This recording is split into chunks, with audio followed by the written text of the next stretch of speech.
Bom dia, meus irmãos. Que a graça e a paz estejam com todos, em nome de Jesus. Hoje, dia 27 de setembro, vamos dar continuidade ao nosso estudo, né? Hoje nós estamos na aula 4, né? Eu vou compartilhar com vocês aqui a tela para a gente estar dando continuidade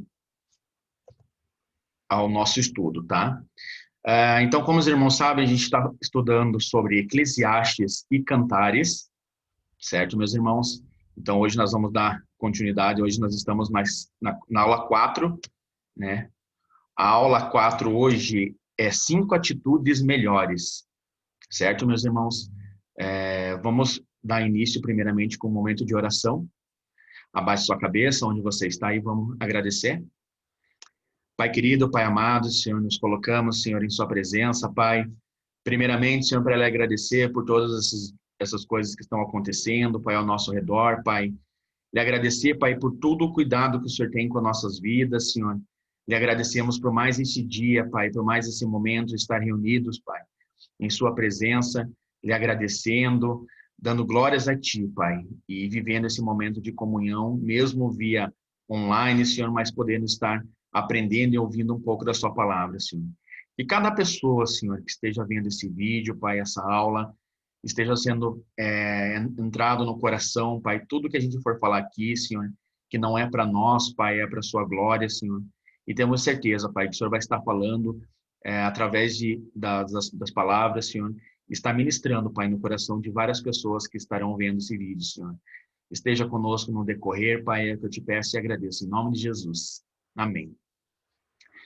Meus irmãos, então, vamos dar sequência, né? O alvo da lição hoje, meus irmãos, é reconhecer que a vida é uma dádiva do Senhor, confiar inteiramente no Senhor, uma vez que tudo, inclusive a vida, está sob o controle deste, servir a Deus com suas palavras e seus bens materiais, né?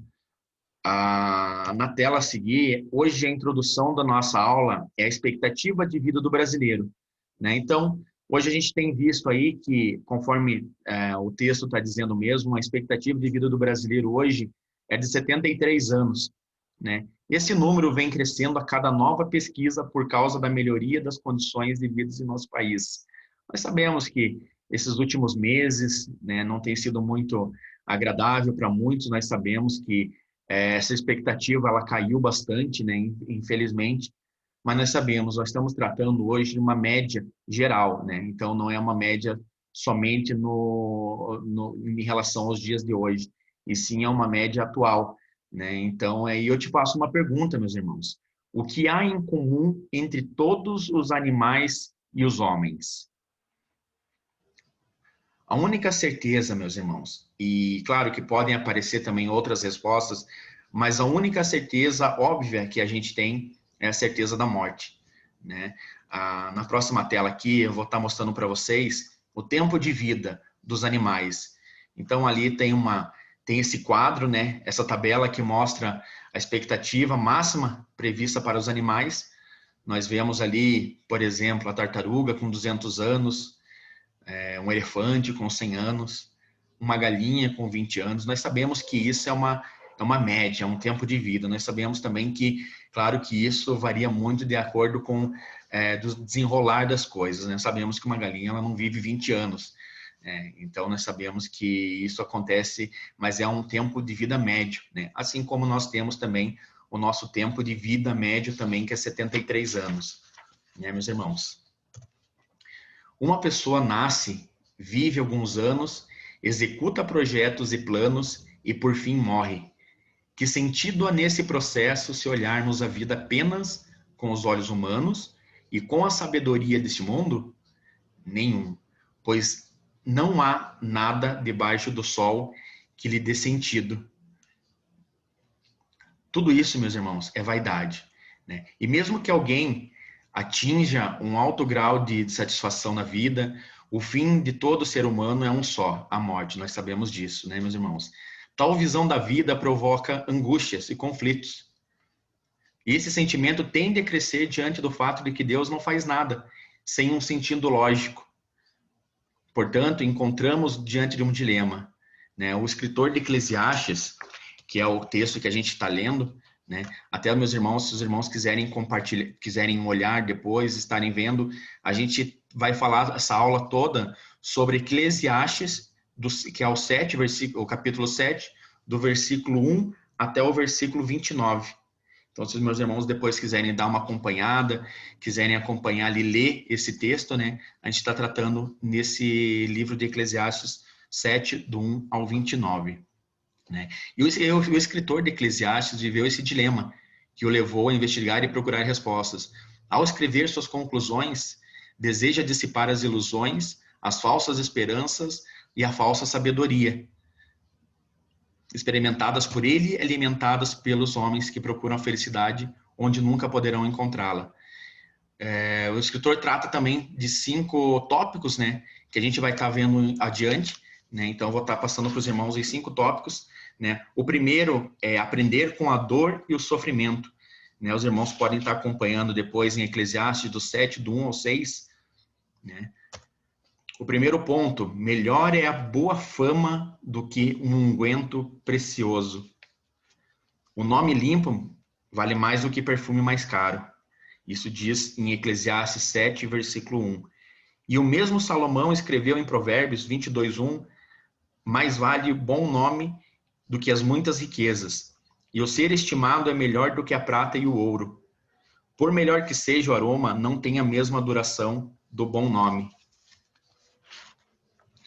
Ponto 2, meus irmãos, desse aprender com a dor e o sofrimento, melhor é o dia da morte do que o dia do nascimento.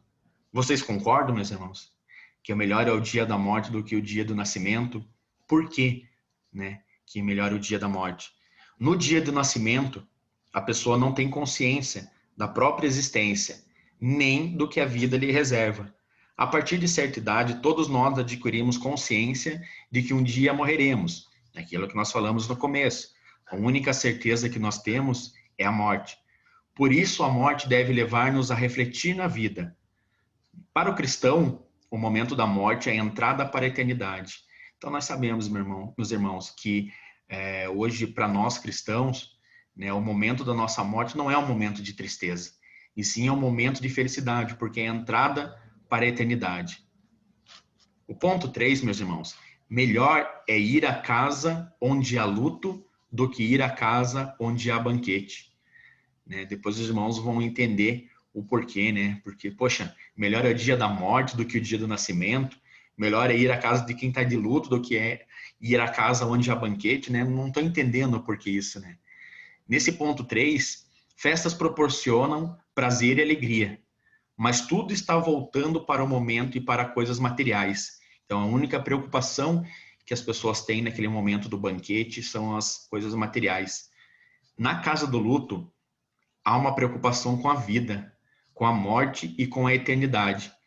E é lá que está a sobriedade, a autenticidade e o coração do sábio que no temor de Deus reflete sobre a morte.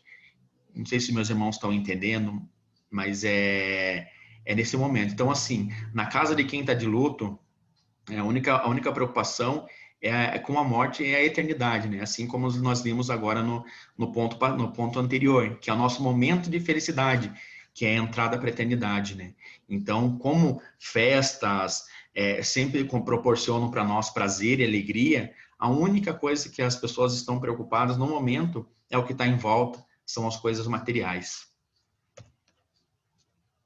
O ponto 4, meus irmãos, melhor é a mágoa do que o riso. E é nos momentos de profunda tristeza que somos lapidados, pois o sofrimento nos aperfeiçoa, nos torna mais compreensivos.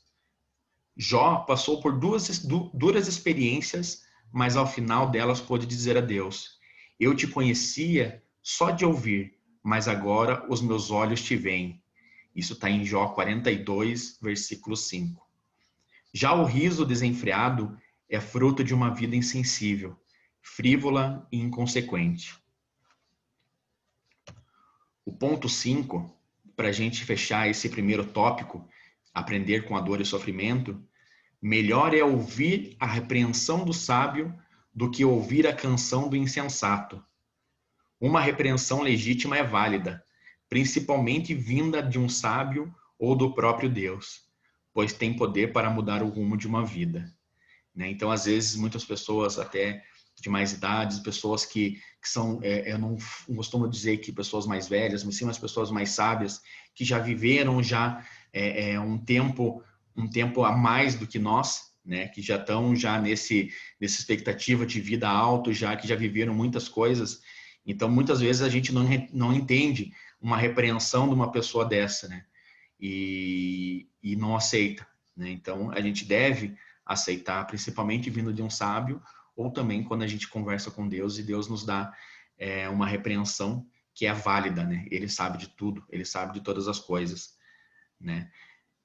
Deus tem o poder para mudar o rumo de uma vida, né? Então, nós devemos aceitar essas repreensões, né?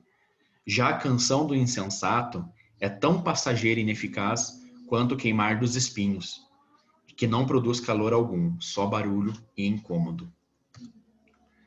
Eclesiastes para hoje, meus irmãos. Então, o primeiro ponto, que é aprender com a dor e o sofrimento, o primeiro ponto ele diz: dos 5 comparativos citados, quais fazem parte da sua realidade de vida? Os seus valores pessoais correspondem ao que o pregador propõe em Eclesiastes?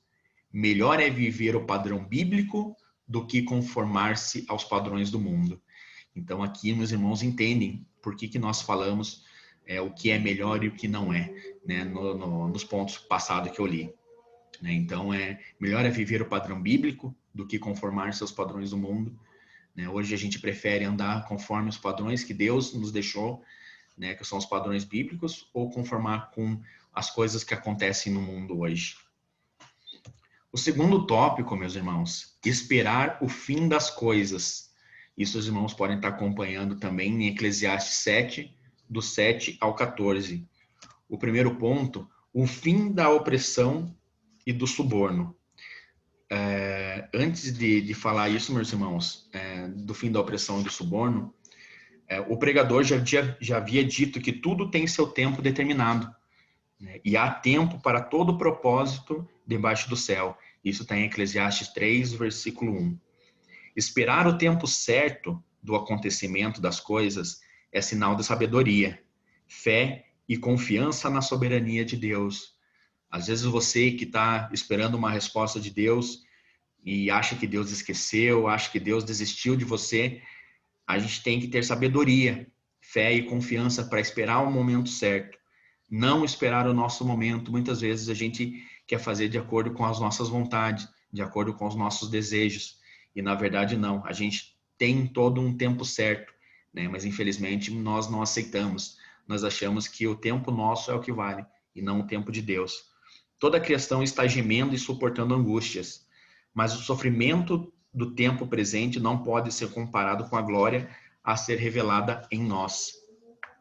Podemos aguardar com paciência e expectativa que na hora certa nosso Redentor agirá. Jó 19, 25, 27. Então, assim, Deus sabe de todas as coisas, Deus sabe o momento certo e nós temos que esperar a vontade de Deus, né? Então, aqui, como eu estava falando para os irmãos, o fim da opressão e do suborno, que é o ponto 1 desse segundo tópico. A opressão causa sofrimento e pode levar um sábio a agir como um insensato, de tal maneira que manche sua reputação. O suborno corrompe o coração de quem o recebe e o leva a fazer coisas que normalmente não faria. Forte, né, meus irmãos? Ponto 2, o fim da arrogância. O espírito impaciente é arrogante, é condenado por Deus, por ir de encontro aos seus métodos de lidar com os homens. Já a paciência é um aspecto da humildade e da sabedoria. É fácil ter paciência? É fácil esperar? Não é. Como eu falei, muitas vezes a gente quer fazer de acordo com as nossas vontades. E isso acaba nos causando uma impaciência, uma arrogância, né? E todas essas características são condenadas por Deus, né? E não é uma forma, e a forma que Deus nos ensinou a lidar com os homens, né? Então, não é essa forma que nós devemos agir. O fim da ira. A ira é própria do insensato. Ponto 4. O fim do saudosismo. Estar descontente com o presente e viver do passado são sinais de falta de sabedoria, pois os dias passados residem na memória, e essa pode ser real ou fantasiosa. O nostálgico não vive o presente, nem semeia para o futuro. É aquilo, meus irmãos, a gente deve olhar somente para frente, né? Olhar somente para o que Deus tem para nós, no que Deus vai nos proporcionar em relação a todos os nossos desejos, né? Então, nada mais certo do que a gente aguardar, né, e não viver de passado, viver o presente e o futuro, né? O passado não adianta, o passado não volta mais, né? O passado ficou para trás, né? Então a gente tem que pensar de agora em diante o que vai acontecer, o que Deus tem preparado para nós. E o ponto 5 desse segundo tópico, o fim da adversidade. Estamos à mercê dos infortúnios. Diante deles, necessitamos muito da sabedoria divina. É comum atribuirmos a nós mesmos o crédito pelos bons momentos e culparmos a Deus pelos difíceis, né? E Eclesiastes para hoje, desse segundo tópico, meus irmãos. Quantas pessoas você conhece que não têm paciência para esperar? Talvez você que está assistindo esse vídeo, assistindo esse estudo, com certeza você pode ser uma das pessoas, né? Muitos de nós somos pessoas impacientes, que não temos paciência para esperar as coisas, né? Você é uma delas? Há um tempo determinado por Deus para afindar toda a dor e sofrimento, mas esse tempo ainda não chegou. Lembre-se, aguarde com paciência e expectativa, que na hora certa o nosso Redentor agirá. A gente tinha falado isso, já anotei durante o texto, né? Em Jó 19, 25, 27.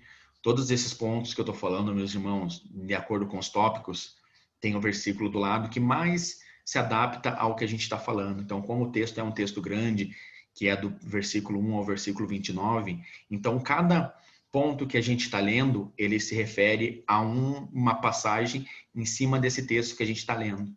Tá? Então, se os irmãos quiserem acompanhar depois, vai estar disponível aí via o YouTube e no Facebook, para os irmãos estarem acessando e poder estar acompanhando esses versículos um a um, conforme a gente está falando aqui. O ponto 3, meus irmãos, buscar o equilíbrio. Uma vez que todo homem é pecador, sua tentativa de perfeição está destinada ao fracasso.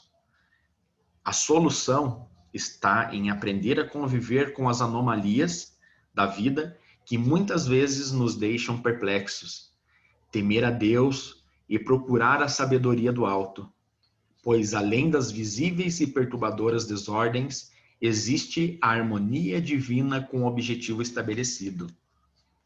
Nesse terceiro tópico, meus irmãos, também, ele está dividido em 4 pontos. O primeiro dele, não ser demasiadamente justo. Advertência contra a autorretidão. A moderação é um fator que prolonga a vida.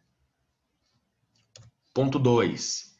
Não ser exageradamente sábio. A advertência contra a autoinsuficiência, a presunção. Exageros provocam a autodestruição. Mas até se os irmãos, como tem esses dois textos ali, conforme os irmãos viram ali, né? Então, Eclesiastes 7:16, né? Conforme eu falei para os irmãos, então o tópico 3, ele é buscar o equilíbrio, ele vai do 15 ao 22, tratando todos esses pontos que a gente está lendo. Esse é o ponto, capítulo 7, versículo 16, né? O ponto 3, não ser demasiadamente perverso nem louco. Advertência contra um estilo de vida que leva à morte antecipada, ao suicídio lento. Mas o autor também não está afirmando que a perversidade moderada seja aceitável. E o ponto 4, meus irmãos, desse tópico 3, não ser totalmente crédulo. Advertência contra a fofoca. Então, é um tema aí que atinge muitas pessoas hoje, infelizmente, né? Então, até eu ouvi esses dias uma pessoa comentando, eu fiz uma fofoca, mas eu fiz uma fofoca boa. Não existe fofoca boa, né? É fofoca, né? Então isso está desalinhado com as coisas que Deus nos ensina, né? Então é advertência contra a fofoca. Então isso é bem forte. Eclesiastes para hoje, meus irmãos, então desse ponto 3, desculpa, desse terceiro tópico. Alguém já disse que o exagero é uma forma de cautela? Entretanto, o pregador nos ensina que nem toda forma de exagero é positiva. Em qual grupo você se encaixa melhor? No grupo dos exagerados ou no grupo dos equilibrados? São perguntinhas, meus irmãos, que vocês devem estar pensando aí agora, né? Pensando ali com as suas coisas ali para ver em qual desses grupos vocês se encaixam, né? Se é no grupo dos exagerados, né? Ou no grupo dos equilibrados. Exagerados é aquelas pessoas que exageram em tudo. Então, como ali mesmo diz, nem toda forma de exagero é positiva, né? Ou você é uma pessoa mais equilibrada, que espera as coisas acontecer de acordo com a vontade de Deus, busca um equilíbrio dentro de você, espera as coisas virem, a sabedoria vindo alto, né? Como que é você em relação a esse ponto, né? Esse tópico, né? Tópico 4, meus irmãos, fugir da mulher enganosa. Esse está do Eclesiastes, no capítulo 7, do versículo 23 ao 28. O pregador, né, quando a gente fala do pregador, é o pregador de Eclesiastes, né, investigou o ser humano e chegou às suas conclusões, mesmo limitadas. Diz ele que entre 1000 homens achei uma como esperava. Isso está no Eclesiastes 7, versículo 28. Vou repetir. Entre 1000 homens achei um como esperava. Em Ed René Kivitz, né, em um livro, o nome do livro, né, mais mal-humorado da Bíblia, né, ele escreveu: desconfio que esse apenas um, quando ele fala um como esperava, é o propósito, é o próprio Eclesiastes Salomão. Entre 1000, só eu presto. A menos que esteja inconscientemente fazendo uma profecia ao respeito do Messias. A Bíblia de Estudo Plenitude diz: um homem entre 1000 achei eu.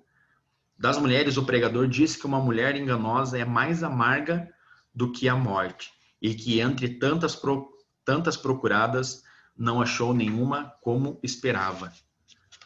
Portanto, quem for bom diante de Deus, fugirá dela. Dela quem? Da mulher enganosa. Em Provérbios, esse conselho já havia sido dado. Afasta o teu caminho da mulher adúltera, e não te aproximes da porta da sua casa. Isso meus irmãos podem estar encontrando em Provérbios 5, versículo 8. Nesse, meus irmãos, ponto 4, no tópico 4, né, fugir da mulher enganosa, ele tem apenas uma passagem, né, que diz assim: o pregador investigou o ser humano e chegou às suas conclusões, mesmo limitadas. Né? Então, para os irmãos verem que essa parte da mulher enganosa não tem muita coisa o que falar, porque está bem claro, né? Se afastar da mulher enganosa. Muitas vezes nos colocam provações no nosso caminho, né? E assim mesmo o texto diz: afasta teu caminho da mulher adúltera e não te aproximes da porta da sua casa, né? Então a gente tem que manter essa distância dessa mulher enganosa, né? Que muitas vezes aparece no nosso caminho para nos enganar, apenas isso. O pregador apresenta um risco iminente da mulher enganosa. Bom é ter sabedoria para agir como José ao fugir da tentação da mulher, cujo coração são redes e laços. E ele mesmo diz ali, né? Tome cuidado você também, né? Então a sabedoria, né? Que nós temos que ter a sabedoria igual a José para fugir da tentação da mulher, né? Então aí a gente tem que manter afastado da mulher enganosa. O tópico 5, meus irmãos, e o último, reconhecer a origem dos problemas. Isso a gente encontra em Eclesiastes 7, o versículo 29.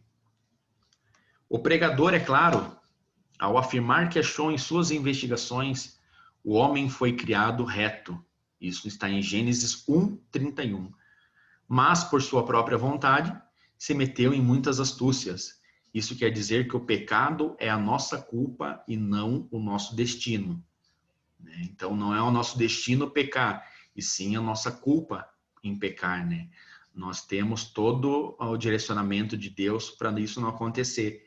Então, não é o nosso destino. Ah, eu pequei porque era meu destino. Não, não é o nosso destino, é a nossa culpa. Então, os irmãos sempre entendam que pecar não é destino, e sim culpa.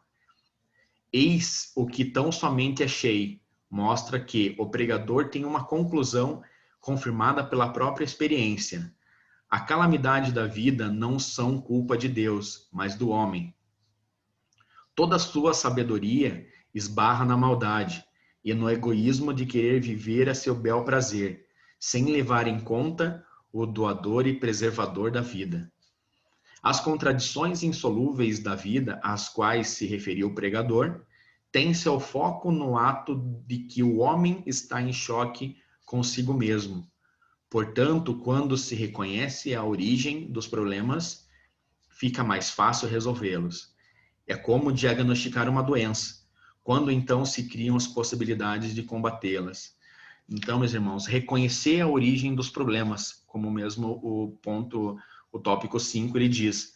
Então, nós temos como reconhecer, né? E seja em relação ao que a gente falou, em relação ao pecado, em relação às culpas, às contradições, as coisas que estejam errado de acordo com a vontade de Deus, né? Então, nós temos como diagnosticar, né? Assim como uma doença, né? Quando a gente tem o diagnóstico de uma doença, né? A gente pode criar a possibilidade para combatê-la, né? Então, da mesma forma aqui, né? Então, se você vê que a culpa pelo pecado vai acontecer, então é fácil diagnosticar onde está o erro, aonde está o pecado, aonde está ocorrendo o erro para isso ser acometido, né? O pregador, é claro, ao afirmar o que achou em suas investigações, o homem foi criado reto, Gênesis 1, 31, mas por sua própria vontade se meteu em muitas astúcias.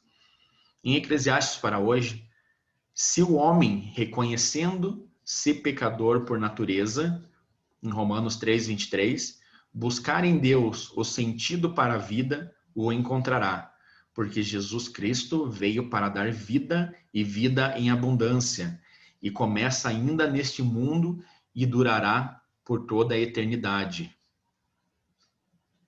Amém, meus irmãos? Vou estar tirando aqui do momento de compartilhamento para voltar a falar com vocês.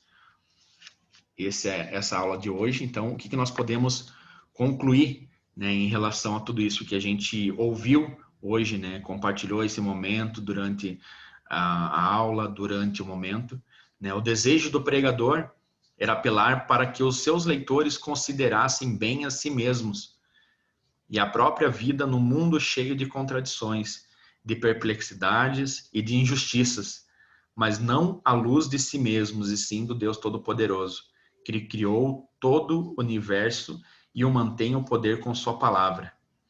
Ele aconselha seus leitores a desfrutarem da vida, mas não à procura da satisfação pessoal, e sim no temor do Senhor, reconhecendo que tudo procede dele. Isso a gente encontra em Eclesiastes 7, versículo 14. A verdadeira sabedoria está em colocar a vida nas mãos de Deus e viver para amá-lo, temê-lo e servi-lo de todo o coração e amar o próximo como a si mesmo. A Bíblia nos diz que somente em Jesus o homem pode ter a vida abundante, pois ele é quem restaura todas as coisas, inclusive a nossa perspectiva de vida, tanto no presente quanto na eternidade. Nele e só nele podemos ter as melhores coisas. Amém, meus irmãos? Então, ali o próprio pregador, né, de Eclesiastes, ele dá todos os caminhos, né, as sugestões de como nós devemos fazer, né, que nós temos que ter sempre em mente que só existe apenas um Deus, né, e nós devemos viver para amá-lo, temê-lo e servi-lo de todo o coração, né, amar a nós e amar ao próximo como a si mesmo, amar a Deus primeiramente, né, e amar amar o próximo como a si mesmo. É uma tarefa difícil, baseado em cima de tudo isso que a gente falou, mas assim, meus irmãos, Deus nos dá todo o discernimento, nos dá todo o caminho para isso acontecer, né? E a gente não ser, assim como nós vimos, né? Aprender com a dor e o sofrimento, esperar o fim das coisas, buscar o equilíbrio, fugir da mulher enganosa e reconhecer a origem dos problemas. Amém? Então, essas são as cinco atitudes melhores, né? Então, fica essa aula gravada, meus irmãos. Os irmãos podem estar acessando quando tiverem dúvida, quiserem ver o que estão errando, o momento que estão pecando e o que precisam mudar, né? Reconhecer a forma que os irmãos são, né? Então, reconhecer onde cada um erra, então está aí para os irmãos estarem acompanhando depois. Tá bom, meus irmãos? Vamos encerrar essa aula com um momento de oração. Mais uma vez, quero agradecer, né, meus irmãos, a presença de cada um que está acompanhando essa aula. Né? Dizer aí que é uma honra estar podendo estar aqui, não falando, mas apenas, e sim aprendendo também, né? A gente aprende, claro que é difícil, a diferença de você fazer isso presencial e fazer isso via online é que a gente não tem a participação dos irmãos, não pode estar olhando para os irmãos, né? Mas a gente sabe ali que a gente que está atrás aqui, a gente imagina pessoas olhando para a gente e como se tivesse um bate-papo, né? Claro que não é a mesma coisa a gente falar para uma câmera, a gente falar para um computador, né? Para um celular, isso é totalmente diferente, né? Mas agradecer aí a presença dos irmãos que estão acompanhando, né? Continuem assistindo os próximos vídeos, né? Estejam aí acessando o Facebook da Igreja Batista do Jardim Maracanã, o nosso YouTube, né, IBJM TV, né, acompanhando aí as devocionais do nosso pastor, acompanhando também as aulas, os nossos cultos, né, e pelo Facebook também todas as notícias da nossa igreja também, os horários que estão acontecendo e assim por diante. Tá certo, meus irmãos? Vamos agradecer? Pai querido, mais uma vez, Senhor, em sua presença, venho lhe agradecer, Pai, primeiramente, por todo esse dia maravilhoso, esse dia abençoado que o Senhor nos deste, Pai. Lhe agradecer, Pai, porque só o fato de estarmos aqui, Pai, com saúde, Pai, desfrutando de todos esses momentos, de estar um pouco, Senhor, presente, mesmo como eu falei, Senhor, vinha online, Senhor, mas que nós possamos, Pai, ter nossos corações abertos para tudo isso que foi falado, Senhor, para tudo isso que foi que o Senhor nos disse, Pai, que o Senhor esteja abençoando nossos corações, Pai, continua nos cuidando, Pai, nos guardando de todo o mal, Senhor, que está aí fora, Pai. O Senhor sabe, Pai, que a sua família é uma família muito preciosa para Ti, Senhor, e nós estamos aqui, Pai, ansiosos, Pai, ansiosos e esperando com paciência, assim como nós falamos, Senhor, esperando com paciência tudo isso acabar, Pai. Tudo isso acabar para a gente voltar a conviver como pessoas normais, Senhor, nos dias de hoje, olhar nos olhos, abraçar, Senhor.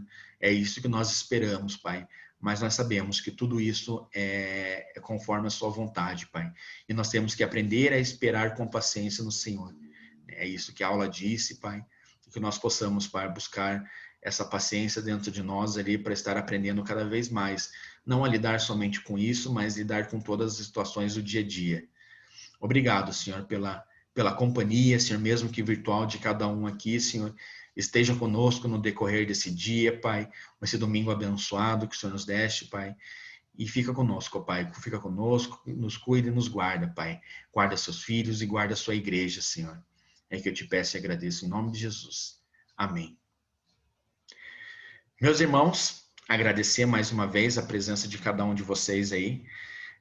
Domingo que vem estaremos aqui novamente, né? Aprendendo cada vez mais. e podendo estar botando em prática tudo isso que o Senhor tem para nos falar. Agradeço a todos, uma ótima semana, fiquem com a paz do Senhor.